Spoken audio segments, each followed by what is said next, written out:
বন্ধুসকল, আজি এটা নতুন এটা ভিডিও লৈ আপোনালোকৰ মাজত উপস্থিত হৈছোহি। তো কি হয়, বেসিক্যালি হাঁহৰ পোৱালিত বহুত বেমাৰে দেখা দিয়ে। যেনেকুৱা খোজ কাঢ়িব পৰা নাই, তাৰ পিছত খাব পৰা নাই, দুৰ্বল। তেতিয়া যদি হয় এনেকা যদি আপোনালোকে দেখা পায়, তেতিয়াহ'লে আপোনালোকে কি কৰিব? তেতিয়াহ'লে আপোনালোকে এটা মেডিচিন ইউজ কৰক।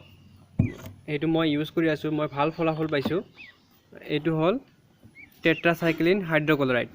তো সেই টেট্ৰাচাইক্লিন হাইড্ৰক্লৰাইডটো আপোনাক আকৌ দেখাই দিছোঁ। এইটো হয় টেট্ৰাচাইক্লিন হাইড্ৰক্লৰাইডটো। অকণমান দি দিয়ক, ইয়াত পানীত মিহলাই দিয়ক, অকণমান দানা দিয়ক, মিহলাই দি পিনে খুৱাই দিয়ক। পূৰা 3 দিন বা 2 দিনৰ ভিতৰতে সুস্থ হৈ যায়। চাওক, এই 3টা হাঁহৰ পোৱালি মোৰ পূৰা ভাল আছে, সুস্বাস্থ্য আছে।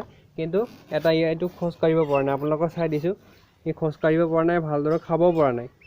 তো ইয়াক যদি মই এইটো খুৱাই দিওঁ, তেতিয়াহ'লে 2 দিনৰ ভিতৰতে পূৰা একদম ঠিক ঠাক হৈ যাব, সুস্থ হৈ যাব। তো আপোনালোকৰ যদি এনেকুৱা হাঁহৰ পোৱালি যদি প্ৰব্লেম দেখা দিয়ে, তেতিয়াহ'লে আপোনালোকে সেই মেডিচিনটো ইউজ কৰক আৰু ভাল ফলাফল উপভোগ কৰক। আজিৰ ভিডিঅ'টো ইমানেই। ধন্যবাদ।